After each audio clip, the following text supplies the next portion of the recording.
পরে আগে লেখ।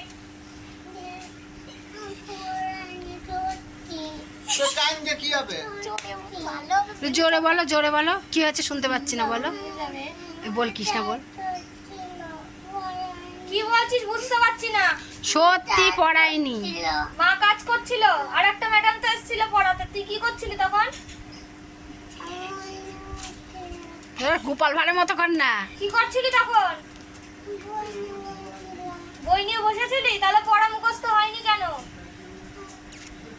কি কারণে হয়নি? ছাড়বো তো। কে পড়ায়নি? তুই একা একা বসতে পারিসনি পড়তে? মা কেন পড়াবে? তোর যার জন্য অন্য একটা প্রাইভেট দেওয়া হয়েছে। তোর মাথায় বুদ্ধি নেই যে জানিস পড়া না হলে গেলে আমাকে বকবে, তাহলে পড়ে আসতে হয়। এটা সুজনের পাঠাতে হবে যে দেখ কিরম ফাঁকি বাজতে। এটা আজকের পড়া। সুজনের বড় দেখাবো যে আমি ছুটি দেবো না আজকে। হ্যাঁ, আমি তো তাই করছি। তোর ছেলে শুধু কান্না করে পড়তে আসে। বলো কি ব্যাকা হয়ে যায়, কানতে গেলে ব্যাকা হয়ে যায়। দেখো পড়াশোনা করতে গিয়ে ও দু চোখের জল ছেড়ে দেয়, ছলো ছলো নয়। ছলো ছলো নয়নে করে। দাঁড়ান আমি গান দিয়ে ছাড়বো। হাই গাইস, তাড়াতাড়ি দিস ইজ বালতি, দিস ইজ বৌদি। বালতি না দেওয়া চোখের গোড়ায় জল পড়ছে। ওই দেখো, দেখেছো গাইস কিভাবে কান্না করে বাচ্চারা পড়তে আসলে। পরে আবার বয়স দিবা। কটা বাজে দেখ। হ্যাঁ হ্যাঁ ওই দেখি এই তো বা থ্যাংক ইউ।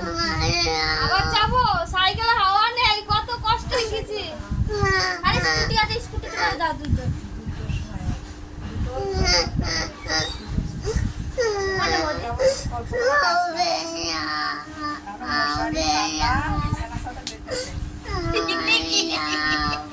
কান্নাটা রেখে দিও। বোর্ডিং এ বোর্ডিং এ কাম করতে করতে পারি। বলছে বলে নিয়ে যাবো আর বলছে না বাড়ি যাবো। উঠে দাঁড়া। দাঁড়া, উঠে হবে দাঁড়া। না, এবার হবে না। সত্যি। দেখুন দেখুন দেখুন গাইস, দেখুন বাচ্চাটা কিভাবে কান্না করছে। উঠে দাঁড়া। তেল ধরার আগে উঠে দাঁড়া। যদি বাড়ি যেতে চাস উঠে দাঁড়া। সত্যি তো, উঠে দাঁড়া। উঠে দাঁড়াতে বলেছি। হবে না, উঠে দাঁড়ানো হবে না। ও মা বলছে উঠে দাঁড়ানো হবে না। তুমি বললে কি হবে, ও যা ডাকছে তা গায়ে চেষ্টা করছি কিন্তু মুখ দিয়ে একদম আওয়াজ বেরোবে না। আমি উঠে দাঁড়াতে বলেছি তোকে। উঠে দাঁড়া। উঠে দাঁড়া। ছুরি নিয়ে আসবো। ছুরি নিয়ে আসবো। মাডারা না কিছু। বাড়ি যাবি সেজন্য তো বলছি। ওই তো উঠে দাঁড়াও, উঠে দাঁড়াও, উঠে দাঁড়াও চলছে। উঠে দাঁড়াও।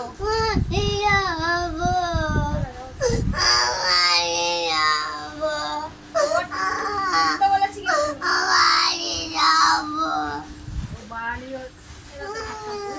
এবার ভিডিও করবো না।